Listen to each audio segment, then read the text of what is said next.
कि इंसान को जब कोई तकलीफ़ पहुंचती है, जब कोई मुसीबत पहुंचती है, तो वो हमें पुकारता है, अपने सारे झूठे खुदाओं को भूल जाता है। सुम्मा इदा खव्वलनाहु निअमतम मिन्ना क़ाला इन्नमा ऊतीतुहु अला इल्म। और जैसे ही हम उसे अपनी जानिब से कोई नेमत अता करते हैं, यानी कि जिस मुसीबत में वो गिरफ़्तार होता है उस मुसीबत से उसे नजात देते हैं या अपने फ़ज़ल ख़ास से कोई दूसरी नेमत अता करते हैं, तो फ़ौरन कहता है कि ये नेमत मुझे तो मेरे इल्म की बुनियाद पर मिली है, ये मेरे दौलत कमाने के हुनर की वजह से है।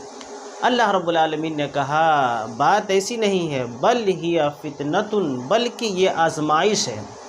अल्लाह ताला इस तरीक़े से अपने बंदे को आज़माता है, लेकिन अक्सर लोग समझते ही नहीं।